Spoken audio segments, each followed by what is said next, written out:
Rated X. Welcome to the Launchpad Podcast. Motherfucker!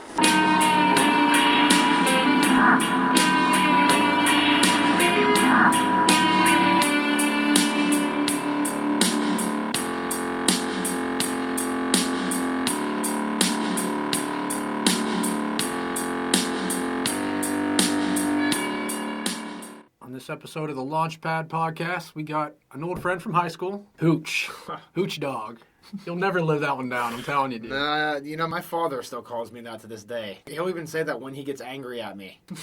Is it that he only says it when he's angry at you? No, it's just all the time. But most times, if you have a nickname, your dad will call you by your real name when he gets mad. But when he gets mad, he'll still call me Hooch. It's kind of comical. That's awesome. It's been like that ever since I've been a kid. How long have you been called Hooch, for the record? That was something that started back, I want to say, that was when I first started playing football in school, because I was kind of like that awkward, goofy white kid on the football that was just coming in to play football. People were just upper class hazing, well, you can't do that anymore now because that's harassment.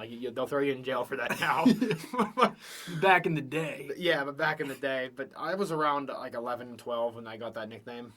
Oh, and it's I think about that sometimes, where it's one little situation like that can just completely change your whole life. Oh, absolutely. Yeah, and we've been friends for quite a while, and we've been talking about doing this for quite some time now. Yes, for sure. So I'm glad we finally have a chance to sit down and do it. There's a couple things I want to talk about, a couple things I know he wants to talk about, just to give us some interesting insights on a few things. And one of these things actually might lead into what you have to say. I think there's a real focus on wellness that needs to happen for a lot of people. Wellness in more ways than just one. More ways than what the pharmaceutical companies will tell you, that just, dealing with symptoms. There is a root to every problem. And for example, even something as simple as a headache.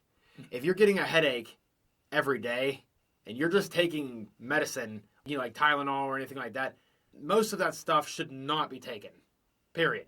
That's my opinion. That's my truth. A lot of that stuff should not be taken. But even Tylenol, because that's one of that they say that's one of the safer ones that you can take. Yeah. You shouldn't have to take something like that every day. Because the idea of being okay with living on taking medicine for the rest of your life when you probably could fix it yourself. Yeah. It's mental degradation almost. Something that I thought of when you were speaking of that. A big one that is used almost daily for some people, ibuprofen. I think that's supposed to be one of the worst ones for you, isn't it? Yeah, because a lot of people take it if they have chronic back and neck pain and stuff, because it's supposed to be like a mild painkiller. It's not good for your health. Not to take it daily. That's what I mean, not to take it daily. Every once in a while, if that's all you have on hand, I understand it. Nobody wants to have it be laying around with a pounding headache all day long. Do what you got to do. But some people take it if they have a neck and chronic pain and stuff, they'll take it every day. But a lot of people don't even realize this. Ibuprofen, if you take it in great doses, actually causes inflammation. Yeah, I have heard that now. You see, I'm a rare specimen, I guess you'd say, because I'm allergic to ibuprofen. I found out when I was a little kid, I had a fever, and my mom called the children's hospital at night. She was like, "What should I do?" They told her to alternate between Motrin, which is ibuprofen, a children's version of it, and Tylenol. You alternate between those. That's how you break a high fever, I guess, in children. Every hour you alternate between the two of those. And the hour that she gave me the Motrin, she woke me up an hour later, and it wasn't a lot, but it was enough to be worried about. But I was bleeding from my throat. Oh my God! It is a blood thinner too, so that does make sense. Yeah. There was blood coming from my throat, I guess. I wasn't dying or anything like that, but I was just a little kid. I'm just what's going on? They took me down there and they just told her not to give me ibuprofen ever again. Yeah, but I just thought it was interesting because when you said about taking daily Tylenols and stuff, right? There's a lot of people who that do that. I know it's ibuprofen's like a saving grace in their eyes. But what's weird is they never shake the pain. Yeah, it's they don't realize that. You build a tolerance just like anything to that stuff, and after a while, it's actually harming you more than helping. Very much so. I've always had an interest in natural medicine, I guess you'd call it as it is, but the biggest thing that kept me away from it, I guess, was thinking that there was no accessibility to it. Yeah. But like I said, I've been talking with that shaman, and she sent me this website that you can find fresh herbs that will do the same thing as you could buy in a store somewhere. Just as good. It's really amazing. The white willow bark, that can be purchased right on any herbal website you could possibly think of. And that is the key ingredient, actually, in aspirin, for those that do not know. It's called white willow bark, and Arnica montana is another one too. Did you say Tony Montana? Yeah, Tony Montana. You know what I'm talking about, right? Scarface, But now the Arnica montana, it's recommended to not take very much of that by mouth. They say that can be poison. Like it can make you sick. Oh, okay. It can be sick. That's more to make a poultice with. A poultice. Okay. Yes. Yeah, but especially with not only just the Tylenol and self-treatments for just daily pains and aches, but with something like a pandemic, a lot of people seem to be kind of spoon-fed like one idea of how to build a defense system or avoid this, and I think that's kind of silly because A defense system as in what? I'm sorry. to avoid contracting the virus. Oh, there are antifungals that you could buy right now, or antiviral drops that'll keep that virus away better than any mask that you will put on going into the store. I mean, I can almost assure that. It's a little thing you drop under your tongue a couple times a day. Yeah. And that's the thing is like through this whole pandemic, like especially in the mainstream media, all we hear is the negative, the negative, the negative. I haven't heard any real useful information, shall we say, that would help people just better their health and wellness to avoid getting this in the first place. Not in the mainstream. It kind of like leads right into what I was talking about is like leaving the Matrix. You either got to pick the Matrix or the other one. Mm-hmm. Basically, that's what we're boiling down to as a society right now. It's like a separation almost, but it's by our own choice. It's almost like natural selection in a sense. Like there's always people who are going to adapt and like become like the next greater species, and then there are the people that will ascend further into madness. Which actually I got that particular idea from one of the spirit science videos that you can find on YouTube. Have you seen any of those before? I've watched a ton of spirit science. Yes, they're actually really good. And the presentation I actually find is I think little stick people. No, like that little block, like literally that's the best way. That was the best way for them to do it. Like it's comical in a sense, and like it tells you like what needs to be said too. Like whoever made that, like kudos to them. Yeah, I watched them different times. But yeah, I mean, I kind of feel like that too in a way where it's almost like you choose path A or path B. And it's like red pill or blue pill. Exactly. Yeah. I just think it's kind of sad that the media, who, in my opinion, has just been more concerned with drumming up disorder than actually helping people in the most critical time in our whole fucking lives that we should be helping people. I mean, we've never had a pandemic to this level since what, the Spanish flu? Yeah. This shook a lot of people's world. Yeah. I was brought up in a big Christian family to where like faith is one of the biggest things that is taught. And I'm not talking down to anybody when I say this. In the words of Alan Watts, it was kind of like the mystical experience. It's like, is this really happening? Yeah. I can remember just the look in my family's eye when they first, when the pandemic first hit. And everyone was like worrying, like my sister was like freaking out about it. And then my mom was sitting over there. Her eyes were, you could just see the worry in her face. And all she said was, it's okay, just praise God. She was almost scared to say it. Yeah. Because she didn't know what else to say. Everything that she was ever taught, I think for 1 second was kind of like, have I been living right my entire life? Like, have I been doing the right or wrong thing my entire life? Yeah, like that moment that just rattles your cage. I couldn't even handle it myself. Like, I had to get up and leave the room. It was a very mentally straining for a lot of people. Oh, man. A lot of people. Think about it, how many millions of people lost their jobs. How many millions of people were cooped up. Not to mention the meme war of 2020. That's like that unspoken, that's like the unspoken demon. I tell you, that I feel like that caused like half of the mental stress. Yeah. And that's a good point. With this whole pandemic, okay, the media is just pumping people full of fear, right? Not trying to give you even that many helpful tips of how to beat this thing. Yet other people from lesser media sources, not in terms of quality, but in terms of viewership, tell you, hey, zinc, hey, vitamin D, hey, vitamin D3, vitamin C. It all just leads back to there's going to be people that are going to listen, and I'm very glad about that. But there's going to be people that are not going to listen, and that's a really, to me, I like people for the most part. And like, I don't like to see people do things that are going to seriously detriment themselves. That's kind of like what's going on right now. You see people, family members, fighting with each other over politics. Like, they won't even talk to each other. That's something I never could understand growing up. That's Civil War shit. You really want to get technical. If you read back into, like, pre-World War II time, like in Germany, like in the country of Germany, the people that were living in those times were kind of like the people in America right now. They might kill me for saying that, but Similar tensions. that right there is one of the first signs of fascism. I think that's a lot of what's going on now, dude. Not only with this whole media war, but what I feel is clearly one side of the argument being posted. I think when it comes to mainstream media, ABC, NBC, CBS, Fox, all this stuff, I think for the most part, it is the same agenda. It's the same propaganda, where I don't trust half a fucking word out of these people's mouths. Oh no, and like that used to drive me crazy, but anymore I just know where to look for information and I know where not to look for information, and I just leave it at that. I don't watch the news anymore because It's useless. Most of it, yeah, for the most part, most of it's pretty useless. And then it's like, I mean, word of mouth. I mean, that all depends on whose mouth it's coming out of. Yeah. I mean, sometimes then you have the people that are genuinely trying to spread the truth, but they don't even know themselves. Yeah. So they're trying to do something good, but like you don't even know if the good people's information is good anymore. Scary place to be. That's a very scary place to be. But once you realize that, though, that's when you can make your decision. You're not like a slave to it anymore. Yeah. A sense of empowerment. Yeah, the sense of empowerment comes with it, and you can make that choice now. You can either do better for yourself or hurt yourself more. Mm-hmm. It's a very basic lesson. It's something that, like, I know that I was taught that, even in Christianity. The way I was raised in church and stuff like that, it even said that, God gives you a choice to make things better for yourself or to make things worse for yourself. That is a good example. Yep.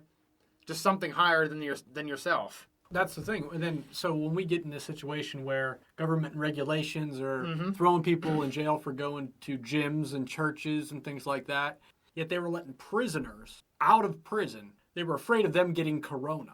So literally, dude, there was in Florida, in California, so many examples of literally fucking rapists, people who have second or third degree murder, have sometimes been let go on the streets because of a pandemic, and they reoffend within 15 minutes. I didn't hear about them letting, like, serious criminals out. Oh, yeah, dude. People that were let out, never should have been let out, under the guise of a pandemic. So those people are free to go. Yet somebody goes to a gym and you're locking them in a jail cell? Like, the double standard here is like a fucking circus. And when it comes to matters like that, like, I was letting stuff like that, like, right around when the pandemic first, came about, I lost my mind over it. How so? Stress. I guess you'd say like a little bit of paranoia. That's just how powerful like the stuff like that is, though. Just all it takes is one bad rumor that just could be real. Creeps in and freaks you out? Yeah, it was not fun for a while. Like me and my mom got into it real bad. I ended up getting kicked out of her house. And things definitely have gotten better now. And like I think my biggest issue was that I didn't really have any general sense of purpose or direction with my life at that time, and now I'm working towards that. That's one of the key points to ward off insanity.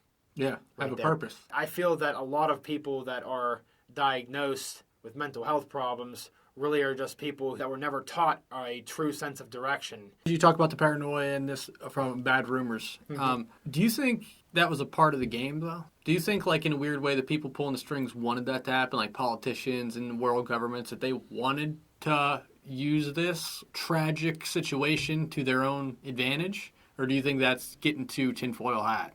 I just see that there is like a huge polarization between some people saying, oh, the government's our friends, we want more stimulus checks, we want universal basic income, we want to have the government take care of us, versus people that don't want that at all and think this shit is just a complete tyrannical move to pull for power. All I have to say to that is I'm not the only one that has felt that. There were many, many others that say the same thing. It almost felt like the hair would stand up on the back of your neck. Kind of like Alan Watts will talk about it.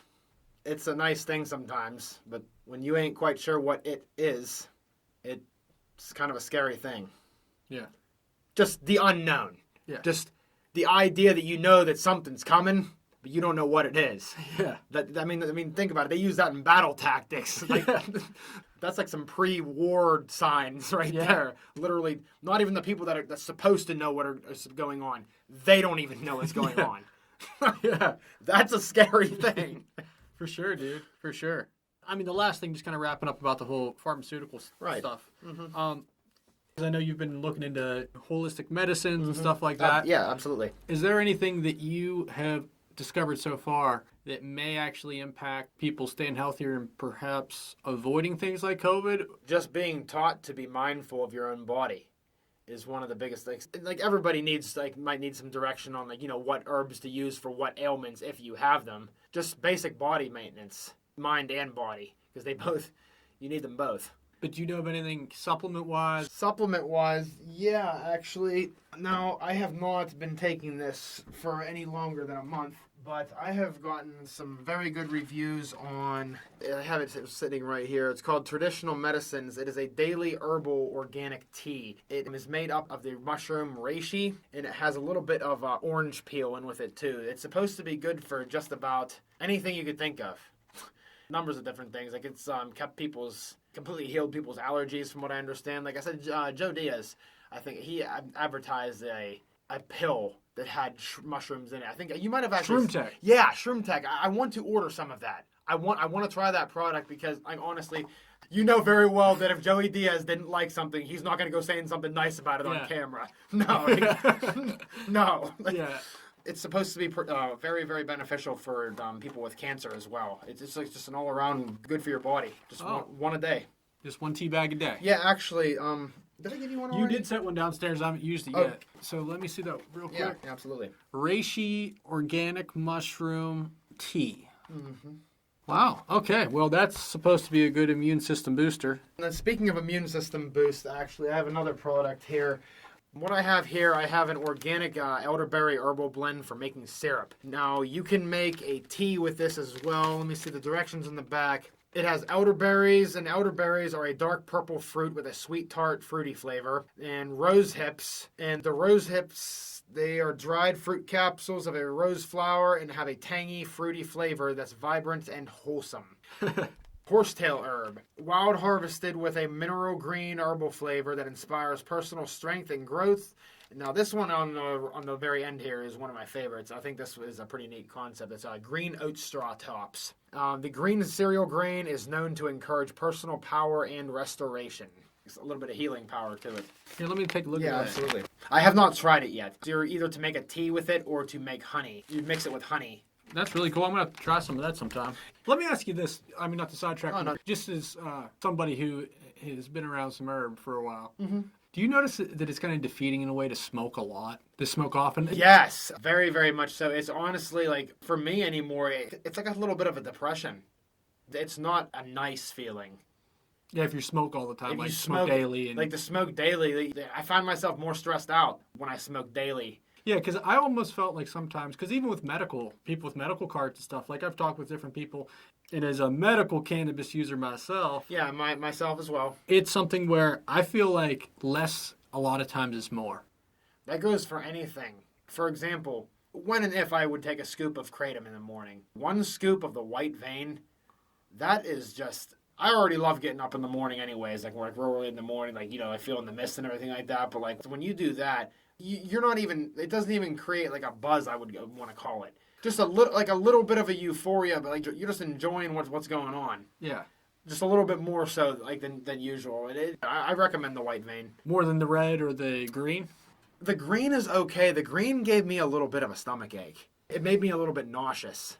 To my understanding from when I've looked into it, red is more of like the downer depressant type of strain. Green tends to be like a mix. If you have a heavy dose, it's more like a red. If you have a light dose, it's more like a energize.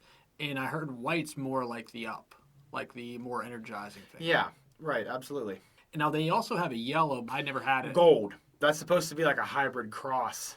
Kratom's interesting because it's totally legal. And I know for a while they were trying to make it illegal. Yeah, I saw about that. Didn't you say like they put together like a little protest or something like that? Oh, yeah, they had a White House petition. They had a White House petition? Oh, yeah, they had a bunch of shit. Dude. I didn't hear about that, actually. That's interesting. People flipped out. Well, that's something that I myself could get behind. Yeah. And that's what happened. And it was unprecedented because for the first time ever, when the Food and Drug Administration said that something didn't have any medicinal value and they were going to send it to the DEA to fucking outlaw it. Right. The first time ever, when it was going to processing, they backed down because of public outcry.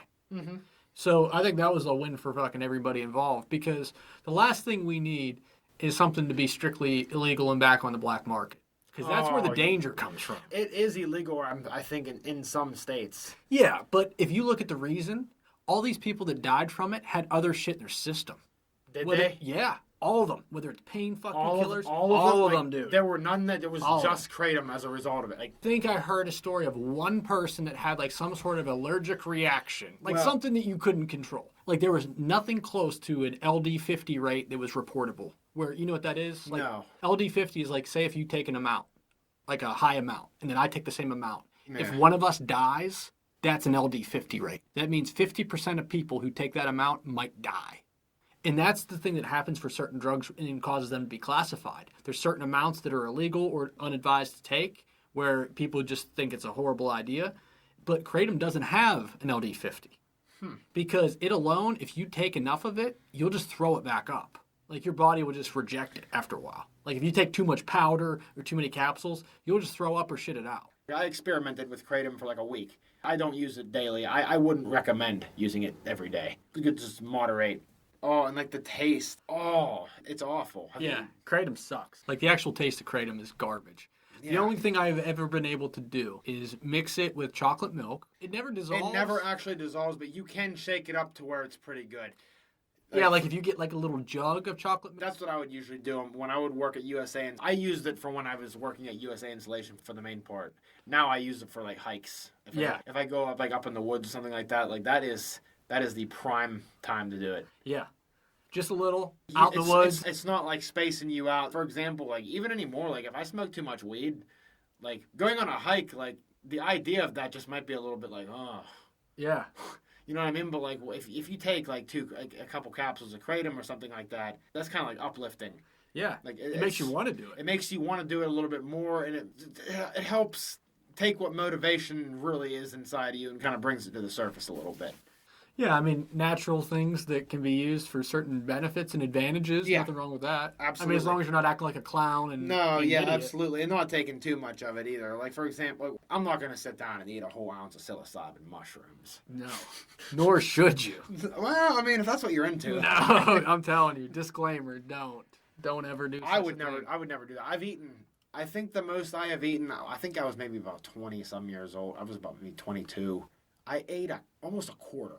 They weren't the best quality, but like it still was, you still got something out of it. Yeah. And I remember I was still like, I actually had gotten a cyst removed off of my tailbone. It was called a pilonidal cyst. And I had to keep like a gauze pad on it and like it taped down. Yeah. I was living at my roommate's house. So I'm like laying down on the ground. Like, everyone's like, like laying on the bed just looking up at the ceiling. Like I'm watching like the ceiling swirl around and stuff. Like I'm just having a good old time. I feel my back. It feels like a little bit moist. Like back where my gauze pad was at the time. And so I'm like, oh no. I was like, I really hope that I don't think what happened just did happen. I go into the bathroom. I go to check my gauze pad. I'm bleeding like profusely, like not dangerously, but I'm tripping on mushrooms. Like, cause I take my pants down and like I see nothing but blood, and I'm just like, oh my. So what do? Like I shut the door of the bathroom, I strip down, and like I take a bath because that's what I would do to help soak that back there. And I remember I sat in that tub for like 3 hours. I swear to God, and like I just remember a thought came to mind. I was like, I've been sitting in here for like literally like 3 hours. It was ridiculous. Was it a fun 3 hours? Was it like awesome? No, because I was still in some after jolt from seeing in the mirror. Oh, so you were still a little troubled? Yeah, that was disturbing. Yeah, actually, I had to go to the doctor the next day just to get it looked at, just to make sure that... Were you good? Like, oh, yeah, I went to see the doctor, and he said that was just common. It just happens sometimes after your surgery. Like, stuff is going to drain out. Yeah. Because it was a little bit of a hole there. Because it was like where a cyst was at, and it, like, roots up. So fluid would always come out, you know what I mean? Like, yeah. But, like... When I saw the blood, that's when I was like, oh my God. If that would have been on LSD, I think I probably would have lost my mind. Like, do you think LSD is more quote unquote dangerous than mushrooms? Well, it depends on what you mean by risky.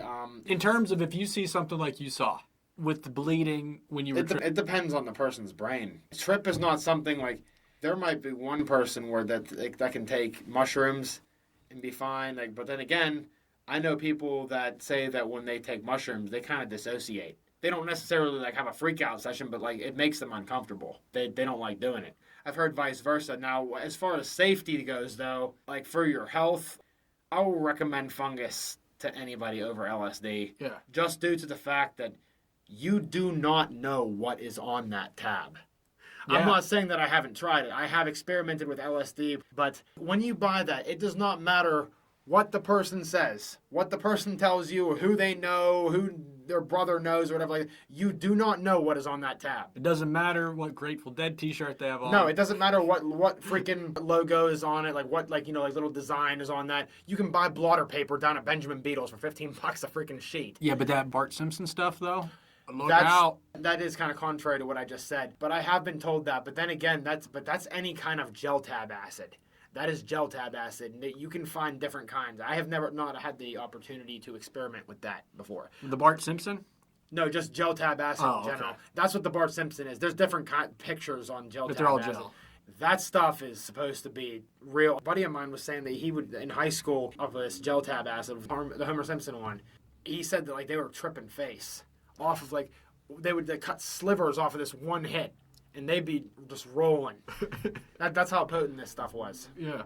Apparently. Well, I know the stuff that was at that one festival, shall we say, was pretty fucking intense. I'll tell you that. But I've always thought similarly. Like You've done the Homer Simpson kind? Bart. It was Bart Simpson. Oh, it was Bart. Oh, I thought you meant Homer Simpson. No, Okay. Homer's son, the one he chokes all the time. Yeah. Yeah. Yeah, it was Bart. And here's the thing too, and I learned this from good friends of mine. When you're tripping, it's always good to keep in mind you can always take more. But once you eat it, you have to deal with it. Yeah.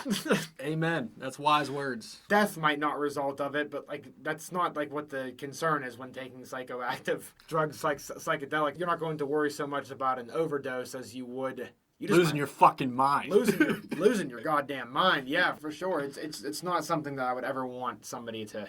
Oh no. I've had some bad trips before, but anymore, I look back on those, those are some of my favorite ones now. Well, you learn. That's what I'm saying. It was funny, when we were talking back, I think it was New Year's, when you were saying about how when you were laying in bed that night, you were thinking, what if I never think the same way again? And then I even told you, you didn't. Yeah. When you look at things from the future, it always seems scarier when you're right here. Yeah. You know what I mean? But by the time you get there, you've done 10 other things, and you're like, oh yeah, I just overcame that. Yeah. It just happened. Or it's almost like a prophecy that fulfills itself. That's all it is. It's like in that moment, you're like, I'm never going to think the same way again. And then after a few months, it's almost like you fulfilled that prophecy. Yeah. By trying to make sense of it all, you have a comfort and peace, and you feel like you've learned something. Mm-hmm. But it's like if you really distance yourself, you're like, oh, wait, yeah, I never did think that same way again. Yeah. That funny thing. Yeah. Yeah, but I also agree. I think that if a kid came to me and was like, hey, man, I totally 100%, no matter what you say, I'm going to try a psychedelic, but I'm not sure which one to go with, acid or mushroom. I would always just say, just the mushrooms, bro. Or then again, there's other natural psychoactive substances too. There is things I tell you, one of the cleanest, best trips that I have ever taken was when I ate a couple buttons of peyote. That was a little bit more. That's much more intense than mushrooms. It's still just as natural, but that's some. Doesn't that go on for 9 hours or something? For me, when I ate it, it was a good 15 hours. 15. But it was cool. It was cool except for one short period of time, and I just had to leave the room while they were arguing. I actually got to see these strands of reality kind of start to vibrate and tear apart. That sounds kind of fun. No, because it was caused by my friend and his sister arguing and screaming at each other. Oh, okay. So the louder their voices got, it's I could see their facial expressions almost like in a movie, when you zooms in on people's eyes and stuff like that. It was like that, and all of a sudden it's the whole room felt like it lifted up 2 feet above where it was at. The more they started to yell, it was almost like the beginning of a volcanic eruption. You could just feel the energy. No, but the louder they got, it felt like the whole existence was just ripping apart for a second. And I was like, y'all gotta stop. Y'all both gotta chill right now. Right now. Were they also on it? No, he was drinking. That's the thing. You got to be real careful because I feel like if you're around people that aren't considerate that you're actually in a psychedelic state, they don't realize how intense even small things seem sometimes. Then I remember when I was living on that farm when I had the goats and everything like that, I was actually taking care of my goat at the time while on a hit of acid. I walked outside the barn and I was just standing there, just enjoying the air and stuff like that, just looking up at the sky. Yeah. All of a sudden, every sin from every lifetime, I felt it all just come. Could you imagine, like literal, like in a literal sense, like every sin that you've ever committed, just in one point in time, just Crashes down on you. crashed down on me, and it hit me like a big energetic burst of like energy. It was horrible. And then I look over to my left, realizing that I forgot that I need to be taking care of my goat. The goat brought me back a little bit, actually, as funny as it sounds. That was right around the pandemic time, too, actually. And I feel like those feelings that I had that night were meant to happen. One of Alan Watts' speeches, he said, like, heaven and hell might not be, in old terms, it's not burning in the fires of hell forever, but going an entire lifetime of not knowing who you are. Human beings are the energy force in the world, like the central Brahman. Yeah, the Brahman. Brahman. That's what Alan Watts calls it, the Brahman. Was that just an Alan Watts thing, or was that... No, that's Hindu. Like, if you're always running after the future, that's insanity. Because you avoid the now. Yeah, I've had that happen on some psychoactive chemicals, and I have had that happen just in meditative states before, too. Or just in life. That's not a fun thing to encounter, to run from now. Now is a nice place, let me tell you. It can be. This is actually getting into saying goodbye to the Matrix. As long as you are looking for results, you are bound. You're stuck. Yeah, you're going to get to whatever it is that you're looking for. But then you're still going to be dissatisfied in some other way. Because you're always wanting, longing. Grand destination, it's bound to happen for every one of us if you're true to yourself and true to your purpose. But when you're living a life of greatness, we need to let go of expectation. If you're constantly worrying about what is going to be the result of, for example, what's going on right now, you're never going to find any kind of happiness. Like you said, you're just always going to be chasing that cloud in the sky. Yeah. And never actually really getting to it. Because by the time you got to what you think you wanted, what you think you want now is you're looking for it. Yeah. Oddly enough, that almost ties into something I've thought of over the years. And even talking with like my younger cousin and, some people that are a little younger than me, I think that's also true for like trying to find a relationship. Do you ever notice that like people, when they're actively seeking a relationship, usually are very unattractive? It's funny that you even brought that topic up right now, because I'm literally within myself, like in that situation right now. Like I'm kind of talking to this girl. I have to like ask myself, like, am I talking to her too much? Like, or it's like a constant battle inside my head. Like, am I being attractive? But then you realize that wondering if you're attractive isn't so attractive, and then you know how that goes. Yeah, it's a mental trap. That's all it is, and you can get yourself out of it. Yeah. Instead of longing and constantly wanting, desiring, just be like, well, what do I have right here? Right. Choose right here and right now over what might happen in the future. Focusing on here and now is definitely a very important tool, especially in today's modern world. But it's more amplified now because there's constant distractions if you want. If you want, you can get lost in your phone, social media, anything. You can, but like once you get past that, there's literally nothing to worry about. Yeah. And even if you do find something wrong with you, don't worry about it. Just fix it. That's like one of the biggest things that stops people from fixing themselves is the worry. Yeah. Have a limit for yourself. That's all I have to say. And that can go for quite a few different things in life. I'm bad. Like, it's like I get in ruts, like where I'm real positive attitude, things are going great. Yeah. I'll sink into a 2-3 day spiral of just pissed off. I can tell like a don't give a fuck attitude starts coming up a lot. Like where it's more kind of negative and nihilistic. It's a killer. It's like a cancer to your spirit, dude. But it's so hard to shake it off sometimes. You just got to figure out why you feel that way, why it keeps coming back. Yeah, that's what I need to fucking figure out. Well, what do you think it is? Oh, dude, I'm not going to get into it on this podcast, but it's a lot of shit. Stuff that happened when you were younger? A mix. You don't got to go into detail, but just maybe... No, I mean, just briefly touch it. Yeah, that's what I'm saying. No, yeah, that's all. I definitely think there was a few instances in younger years that really set me off on a path. Part, I think, of that is one of the reasons why I kind of have a little bit of a fire in me, like desire to do certain things that maybe other people think are hard to do. Or do like what? Creatively, in terms of like filmmaking and music and just different things. I'm not saying I want to be in the fucking Rolling Stones. I'm just saying I tend to not shy away from difficult things. Where people look at a guitar and they assume, I'll never know how to play a guitar. See, difficult things, that's one of my downfalls. Like, I'm trying to challenge myself more. Yeah. And I guess my problem, I was always willing to accept the big challenge that nobody else does.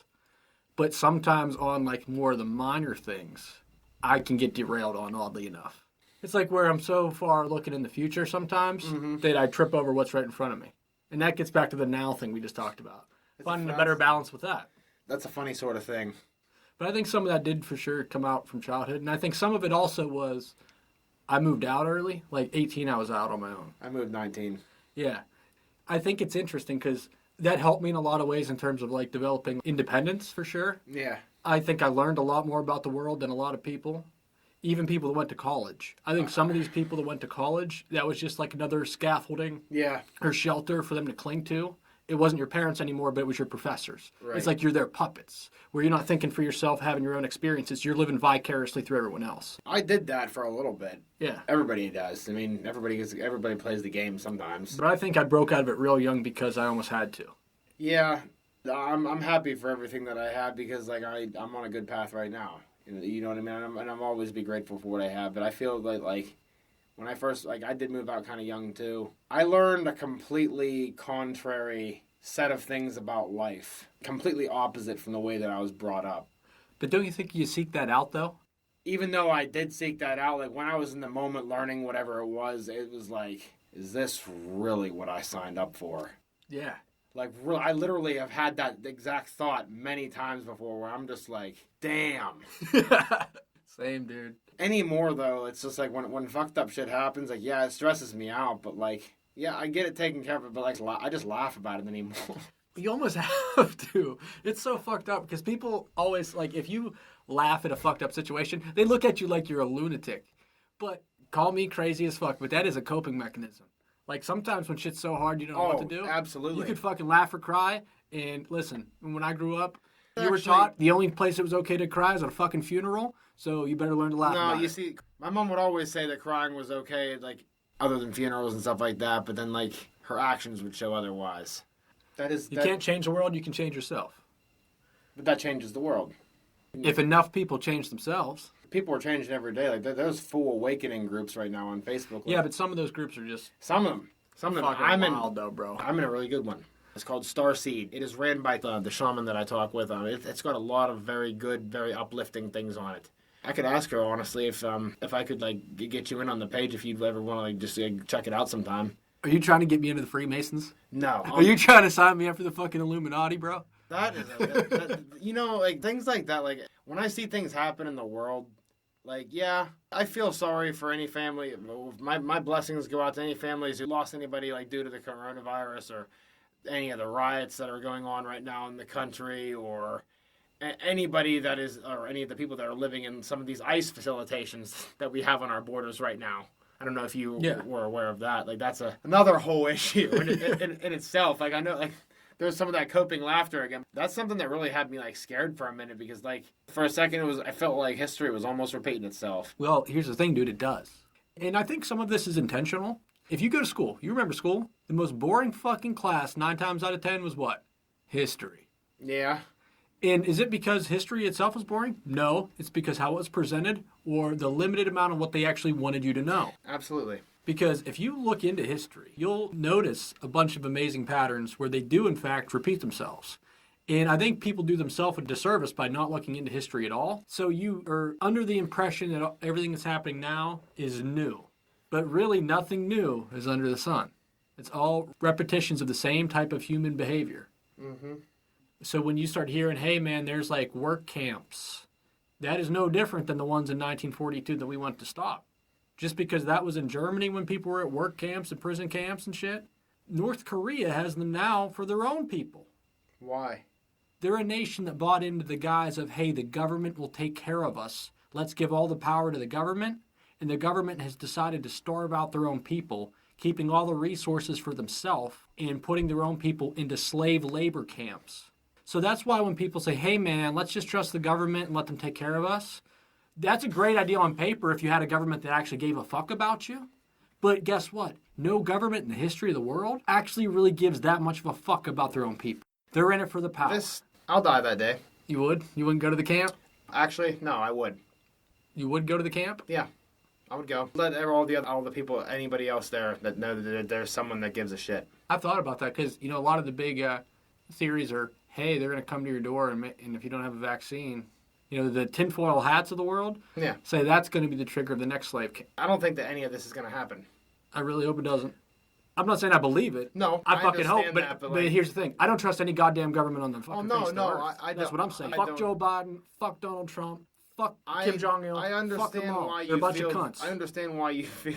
They're a bunch of crooks and cunts. No, That's I mean, it. Take your pick. Yeah, but at the same time, we all are crooks. Not like these motherfuckers, dude. You can't compare sins to sin. When one person treats themselves like kings, yeah, you can compare yourself. Yeah, you can. Because you're matching their attitude. Yeah, You see what I mean? Oh, no, they I think get they're that. better. Yeah. The haves and the have-nots. Mm-hmm. So the only way to get back is you got to punch up, motherfucker. You got to punch up. And the only way they're going to get any sort of static to change their ways is if enough people actually have the balls to say something. And I think there's a real sad state in this nation where people want the government to take care of them, acting like we've ever, in our nation's fucking history, needed that. ever had a government that actually wanted to put us first. Right. If you look at anything that's ever happened from the dawn of history, we've basically been fucked again, worse every time since. And these people, these 20 belows, people of our generation even, dude, they think that if they give government power, that it's going to be a rosy fucking place, everyone's going to be happy, and the government's going to have our best interests in mind. We're going to walk hand in hand down the rose petal streets. It's not that easy, dude. I want to have healthcare options that are better in this nation for sure. Mm-hmm.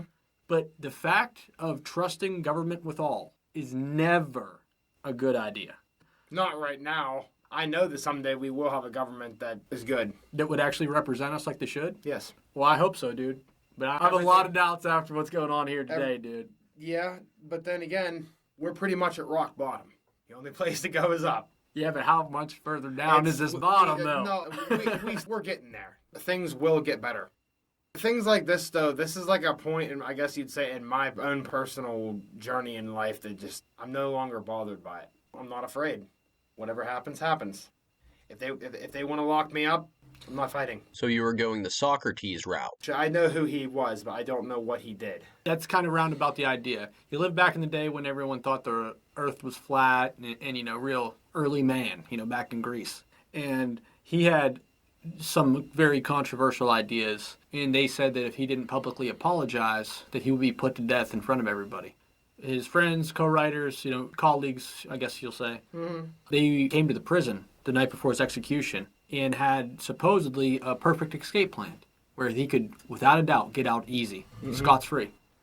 And he refused. And he stayed in jail because he's like, if I recant my thoughts and my ideas, history will never change. They will never see that they're wrong. So he willingly took on death, and then years and years later, they proved his thoughts were real. Mm-hmm. And you have different, heroes in society like that. If you notice, like the martyr. You have somebody that stands for a cause, dies for it, and then they don't see the fruits of the labor. I don't know anything at all. You say you don't know anything at all.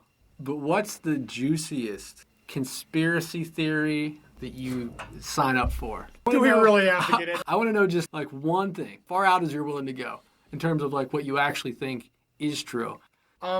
The reptilian idea, the more things go on, I do kind of believe that. Are you talking about the reptilian shapeshifter idea? I don't know about necessarily reptilian, okay? But I just have a very, very, very strong feeling that the government is operated by something that is not human. Not human as we know it. Now, do you mean the politicians themselves aren't human, or that they're actually doing the bidding of this interdimensional weird creature? Well, for years it has been said that the president is a puppet.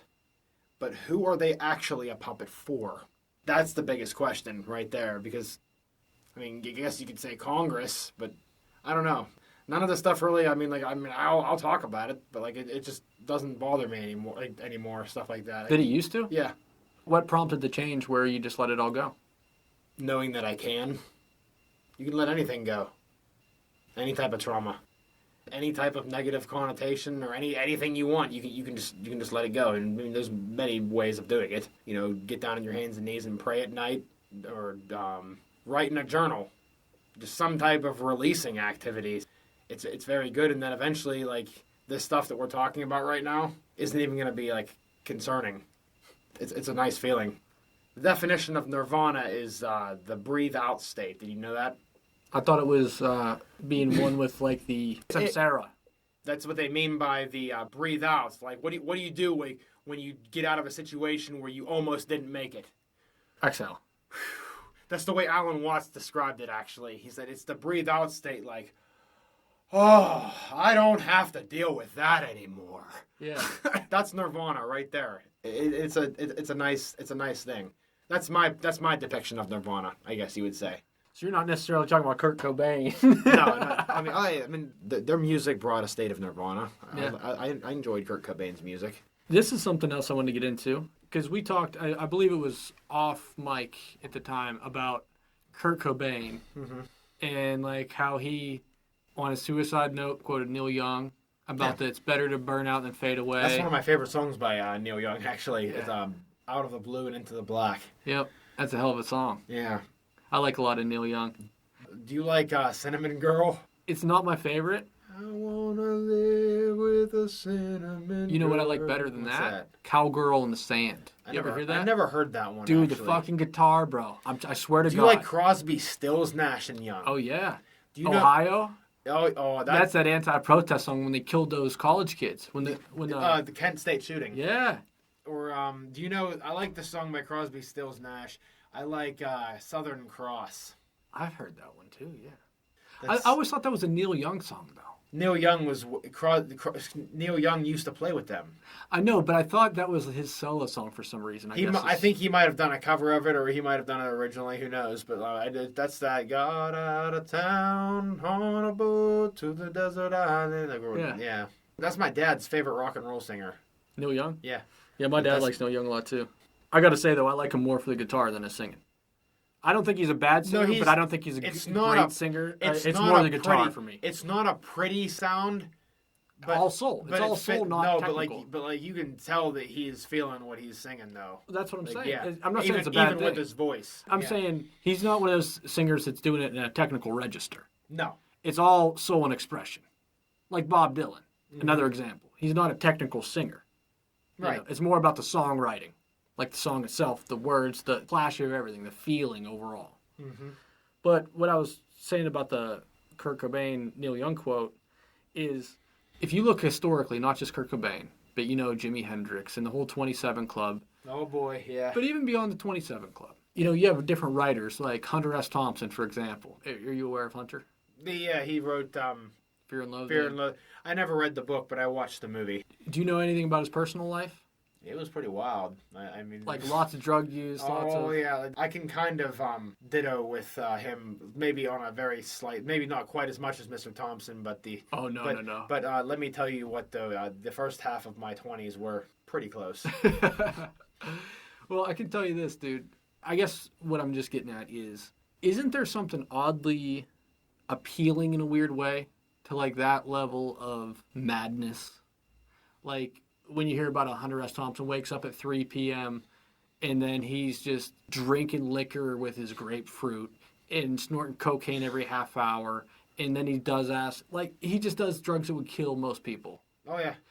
And then you have Kurt Cobain shooting up all the time, nodding out all the time, yet still writing some of the greatest fucking I think I have an idea of where you're going with this. It's like, even though on the surface you would look at this stuff as clearly self-destructive behavior, I think there's something that a lot of people, in a weird way, almost like admire or romanticize about like that level of darkness and self-destruction. Well, do you? In a weird way, it's like it's a little bit sexy in a fucked up way, if you dare say it. What is exactly as sexy? Well, Van Gogh's another example. Tortured artist. Oh, yeah. It's like an archetype of the tortured artist. I feel that's an idea, and that's an idea that a lot of people have experienced.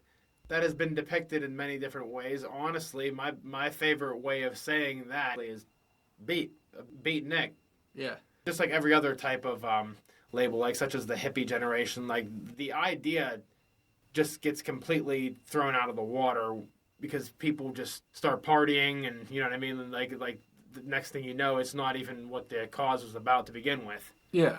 You feel what I'm saying? Yeah, like, I think I'm making a similar point, but I think mine's a little different than instead of like having an original cause that gets shifted because of excessive behavior. Yeah. I think what I was more or less talking about is what is it that makes that level of like self-destructive kind of tortured artist idea like appealing in a way? When you know these people have killed themselves or I guess, died of drinking, think of it like died a of magnet. drugs. Think of it like a magnet. Negative and positive. One of those really messed up things that seems messed up. It only seems messed up. Kind of seems to keep things together in a sense. It takes a strong, just like the movie that we shot, Nebulous and everything like that. It takes a strong person to step out and actually be able to turn trauma like that into art. Yeah. Torture. And I mean, like, it might be nothing for you like after you've been doing it for years at a time, but that's a tough thing. Yeah. Just on the person and on people that see it even. Yeah, it's just weird though, because I've always thought like in my own head, like what makes that? Phil Good, he said we're not going to use the word demon, but we're going to use the word malware. There is malware that can be depicted in movies. It can be in your subconscious. It's just bad energy. I like to call it energy. There are bad things that can be seen. I think I have seen a few of them in some of the Hollywood movies. I don't know how to explain them to you, but I know that I saw it. That's literally the only thing I have to say about the matter. You see it and you're just like, what the fuck? It was almost like certain points of the movie, they were saying something directly to you. Are you referring it to any specific movie or? Yeah. Which movie? Are you willing to say it? That's something I don't want to say at this point in time. Really? Yeah. Man, you have me on the edge of my seat right now. I want to know what this is. You got a pencil? You won't even speak the name? I just don't. Is it a horror movie? No. It's a Marvel movie. It's a Marvel movie. No, I could talk about some of them, but there's one that really, really spooked me, and we'll talk about that one later. But one is Fight Club. Oh, I love that movie. Watch it again. Oh, dude, I've watched it all the time. Listen to what they're saying. I think what they're saying is a big metaphor for, if you boil it down, if you take all the anarchy out of it, right? I think the initial purpose is a man at war with himself in terms of what he wants versus internal freedom. Where on the surface, if you look at the movie, he's buying the high-rise apartment. He's buying the yin-yang table. He's buying all the shit he doesn't need, trying to convince himself materialistic purposes are the way to live life.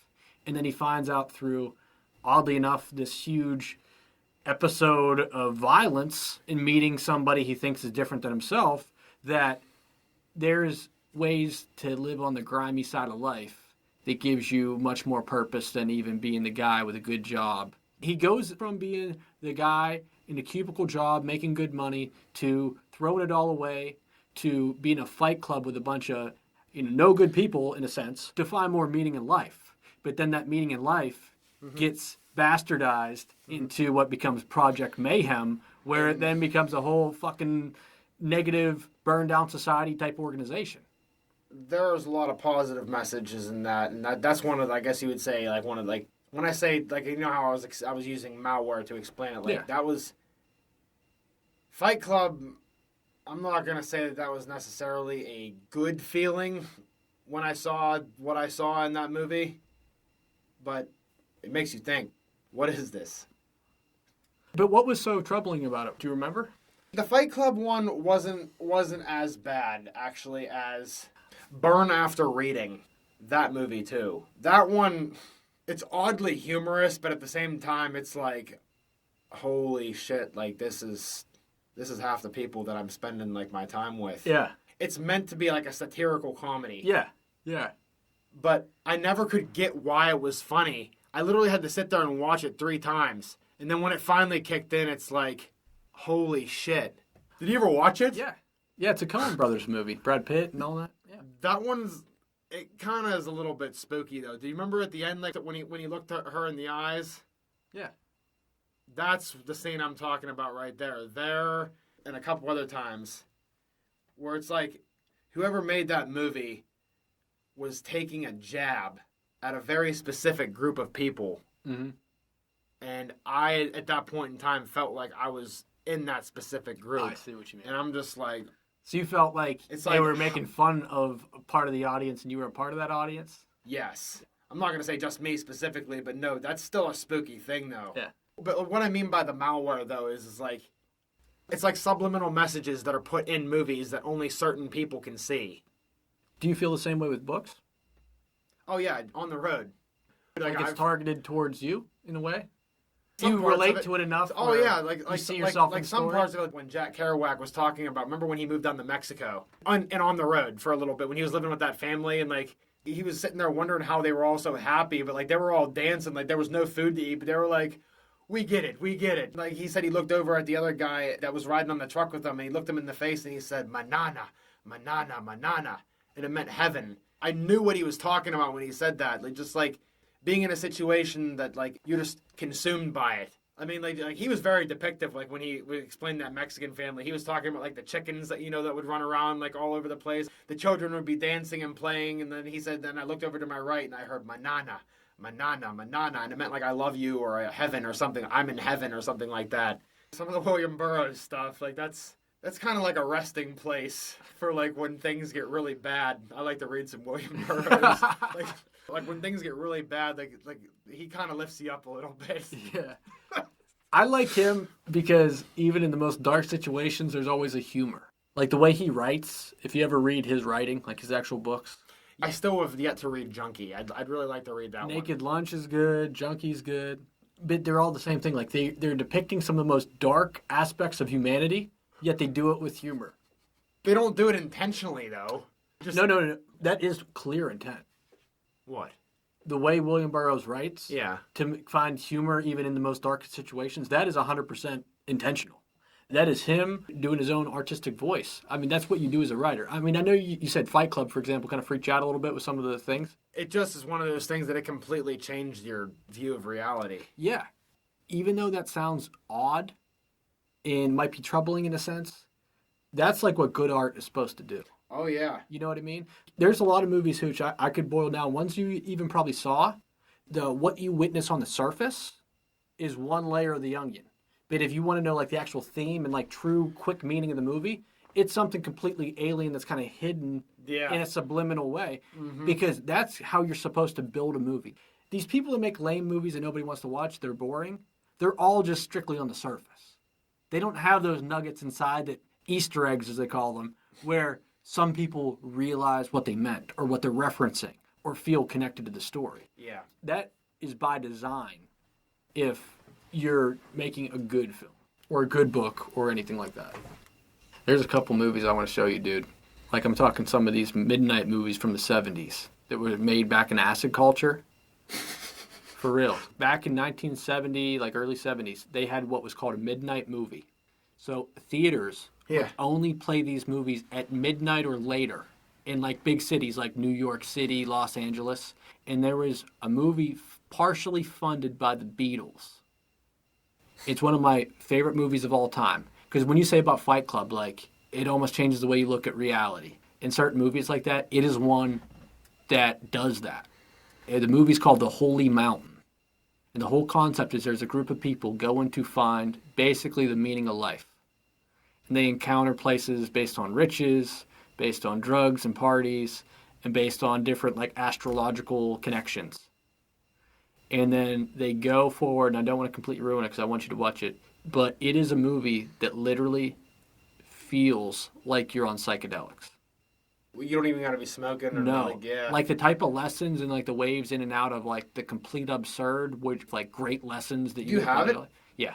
Can we watch that tonight? Yeah, we'll watch that tonight. Yeah, well, let's and we'll maybe do that. get a little reaction afterward from you and see what you think. That sounds interesting. Because it's one that, dude, literally changed the way I even looked at the art of making movies. There's a term in filmmaking, and even with books, it's called breaking the fourth wall. Do you know what that is? Yeah. So it's like when you're watching a movie, you know there's a division between you and what's on the screen. Yeah. Because you're just like, hey, I'm just watching a movie. They're not saying, hey, Hooch, and referencing you directly. You're just watching something play out. Mm-hmm. A movie or a book that breaks the fourth wall includes the audience member.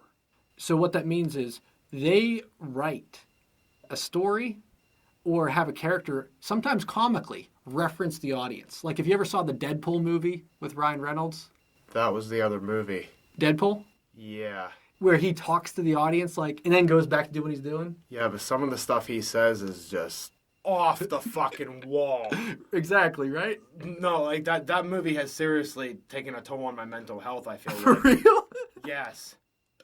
Oh, It's a good movie, but like it. Is that the one you didn't want to tell me? Yeah. Oh, that's so weird. I pulled that. Yeah. Isn't that a weird synchronicity? I'm glad that like we talked about that though, because that was like some of the stuff in there was just. You know how media has always kind of foreseen the future. Yeah, in some ways. Watch The Simpsons. Watch Family Guy. Watch American Dad. Even back in like the 50s and stuff like that, like when Batman and Robin, you know, like in the black and white, they had a cell phone. Yeah.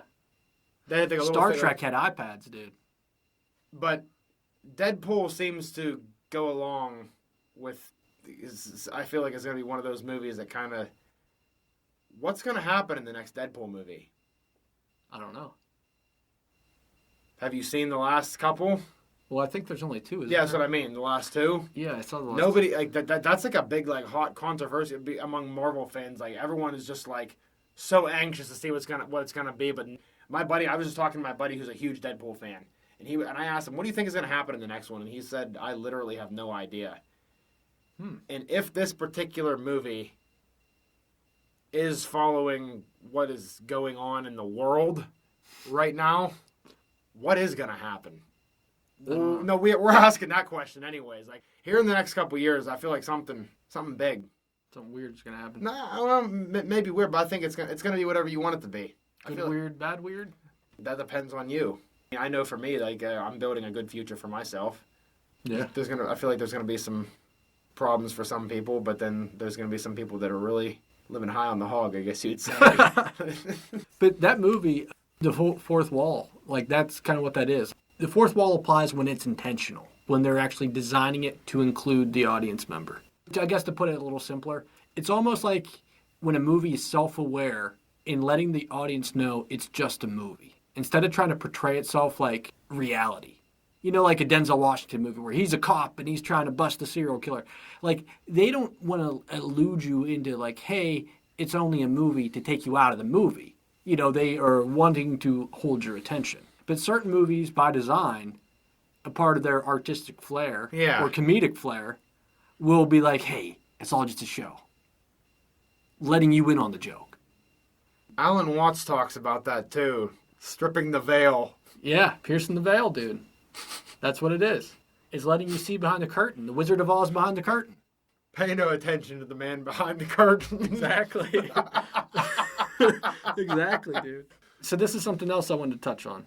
Because with the whole fourth wall and movies that seem to kind of change people's thoughts on life and stuff, do you think art is an imitation of life or that life is an imitation of art? Depends on who you ask. That's why I asked you. Because I know what I think, but I was just curious about what you thought. I think it could go either way. Yeah? You think it's a blend? Yeah, I think like art, there's no limit to art. There's a lot of people out there that think if you watch like violent movies and stuff, that makes you more violent. Well, I think the argument against that is... Oh, like you got to think though, music can brainwash. They can put subliminal messages inside of music, like that's proven. Yeah. But does that actually brainwash you or is it comedic? I feel that it actually does brainwash some people. Unaware people. I feel like weak-minded, like I don't mean weak-minded as in people that are not aware of who they are, I guess you would say, or just consciously aware. Like, are you talking about disturbed people? Maybe because at least from the experience in my life, it seems that the disturbed people have had a much clearer outlook on certain things, more so than upper class people. But I just mean like with the music. Okay, so do you think music forces somebody in a sense to be violent? Or do you think a violent person hears music and uses that as a trigger? No, but at certain times, like it can be used. I mean, you got to think like they've used music, like going into war, drums. Yeah, it creates moods. That's what I'm saying. So like maybe sitting in the car listening to a certain song might not rise tension in you particularly, but like you got to think like when you have like say if you have a couple thousand people at a riot, and they play that one new song in the mainstream that's just a little bit too hype. That's just gas to the fire. I think they feel it, but I think the only ones that act on it are the deranged. Like, that's what I've always felt. Because growing up especially, people always would blame video games for making people do things, or school shootings on music or movies and stuff. I think people are naturally violent like that. And I think people that are just going to be violent are going to be violent regardless if they have a song to listen to or a movie to watch. I mean, I was slightly violent for a short period of time, but that was just due to some trauma from being a kid and stuff like that, and just growing up with the whole Christian idea and everything like that, like being not forced upon me, but like that was the only thing I knew. Yeah. So like anytime I tried to think anything else, I thought I was going to burn in hell. And like that thought still lingers on to this day. Not like it did. It's gotten much better, but it's still just kind of there. Because that's what you were brought up with. Yeah. Yeah. One of the things that I was taught in church. Yeah, you have a choice, but if you don't accept Jesus Christ as your Savior, you'll go to hell. Yeah. That's so that's your choice. But believe or burn. Yeah. Believe or burn. But like the people that were teaching me that though weren't doing it to hurt me. They thought they were doing me a favor, and I tell you, I've met some of the greatest people I've ever come in contact with in a church. Yeah. People that I still talk to this day. My uncle's actually a reverend at the North Apollo Church of God. He's been there for over 20 years. Oh wow. Mm-hmm. He leads the music. He plays the keyboard and like will sing like for the music and stuff like that, and he'll do sermons when Pastor Bob, like the head pastor, is not there. Interesting. I still will go back to that church every once in a while on Christmas. Just to hang out and see some people? Mm-hmm. For anybody that ever gets in like what they might consider a hard time, just remember that the entire cosmos is a completely harmonious, beautiful, blissful manifestation. Positive vibes there. That's real stuff, though. Like, I mean, everything starts with a thought. If you really want to get into that logic, I mean, we could make this pretty comical. Oh, yeah. Where do thoughts come from? I love that talk. Or no, like, do you know what TV show summed this up the best? The idea that life comes from something so small, like one thought or one whatever, is Family Guy when Stewie and Brian go into the multiverse. Yeah.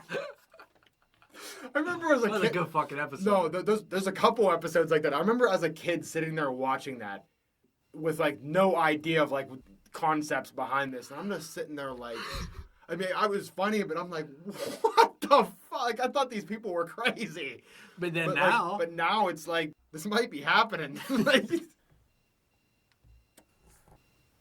anytime you release something, you know how I said you can let anything go? If you ever have something that's, like, bothering you, like, from years ago or whatever like that, or even just something that's just on your mind that you want to let go of, the best way to do that would be to write it all down, read it out loud, and just let it go in the water. Like, I burn mine. Yeah. That's how I do my manifestations as well. Yeah. Kind of like praying to the universe. Like, yeah.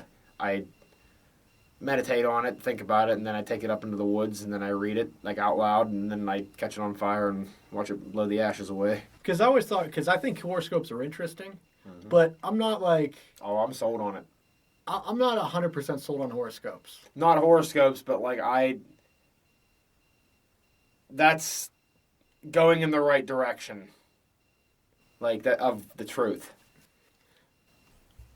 Getting back into something else we discussed before. When you were talking about NWA. Yeah. And, like, how that version of rap music, do you think it actually, like, in terms of integrity, of what art can do to not only just be music, but also, like, have a meaning and potential positive outcome? I think it had all the heart in it. I think they were feeling every one of their lyrics, like, in one way, shape, or form.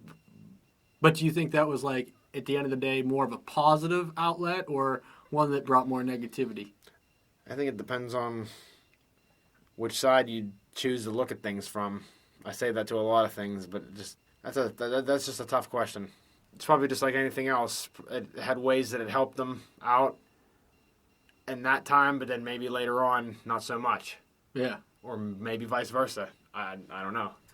But I always thought it was interesting, especially with, like, rap music, because I think if you compare, for example, my cousin came watching the fights not too long ago, the UFC fights, and we were just shooting the shit, and he's 21 now. Yeah. And he said that his friends, like, if he plays rock music, he almost gets, like, laughed at. Yeah. where like they only listen to rap. But I think there's a lot of rap music I like, and I think some of it actually does have some like good messages. Oh yeah, like I like which rappers do you like right now? I tell you, Juice World, but he's dead. I like Lil Peep. He's dead. Yeah, he's got a beautiful voice. It's all autotune though, bro. Is it though? Yeah. Like, okay. Like, but here's the thing. Some people use autotune, I think, as a crutch because they don't have talent. Yeah. Other people use it as a tool, like, just to give I it think another Juice flavor. WRLD did have talent though. I think he did, too. I think, oh, dude, I tell you, have you ever heard T-Pain sing without his autotune? It's horrible. No. He sings like an angel. Dude, I heard it, and I didn't think it was good at all. Are you sure, like, when he sang like that R&B music? I heard him, and I didn't like what I heard. Oh, really? Wow. I swear I didn't really care for it. Maybe it's a personal taste thing, but Maybe. I didn't really dig him. Oh, I thought it sounded great. I just think it's interesting that, like, people that age, young and coming up, like, don't they see how most of the rap music is kind of like the same thing all over again? There's not a whole lot of diversity. Oh, I mean, they're all saying the same. It's all talking about their fucking chains, unless their fucking if you, bitches. unless if you get in, well, actually, You know what I mean? It's all the same fucking topics. I There's a hardly rap see group. people. There's a rap group that I think that you would really enjoy. Actually, they're called the Flatbush Zombies. I've heard of them. Oh, have you? Yeah. Like these guys, like actually, first of all, grew up in the ghetto. They grew up as like little kids together. Like they played together and stuff like that. And like I guess like one of their biggest things that they like to do was they would watch horror movies. Yeah. Old school like Amityville horror movies together. Like, that was like one of their things that they did as friends. Even in their songs and stuff like that, they would put old school like horror sounds like in the background and stuff like that. It's trippy though. I just think it's interesting because there's definitely some rappers out there that have, I think, a lot of creativity and a lot of integrity and have like kind of a unique vibe. But I think like most of it is the same repetition. You know what I mean? It's the same braggadocious talking about just how rich you are, how many bitches. Like that type of shit is just stale to me. That is a certain type of way that people are acting, and it's becoming now a trend, like a habit. Yeah. It's like all just materialistic stuff. Yes, the whole I guess you'd say, just taking pills, drinking Sizzip. Sizzip. Drinking that Sizzip, dude. That shit will rot your socks off. I've actually tried Sizzip before. Oh, you and Lil Wayne, you and Weezy. Behind the No, dumpster.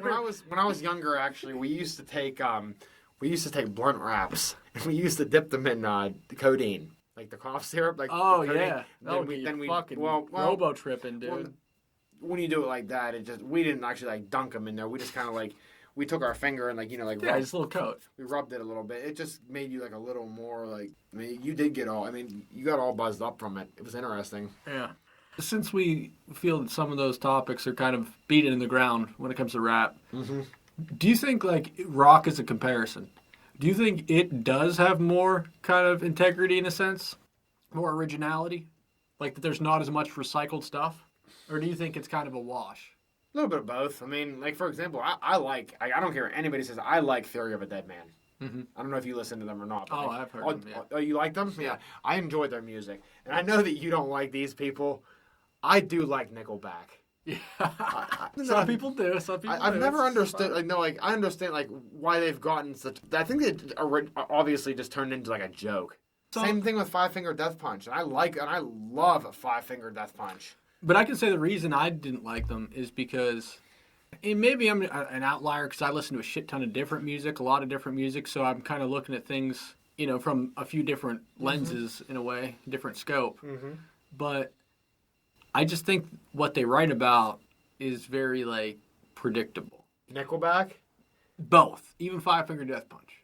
Oh, really? If you compare them to, some of their, contemporaries, I think they're, a watered-down version of the style that they're trying to do. And that's just the reason I've never really liked them. Do you like Saving Abel? Some songs. I'm not, wild about them like my favorite band. But I do like their one song, "The Sex Is Good." Have you ever heard that one before? I don't know if I've heard that. I'll have to listen to it just to try to refresh my listen, memory. We'll listen to it. It's comical. Like it's cool though too. I like Mississippi Moonshine. Mississippi Moonshine By Saving Abel. That's like an acoustic song. Do you 'Cause- like Black Label? Oh yeah.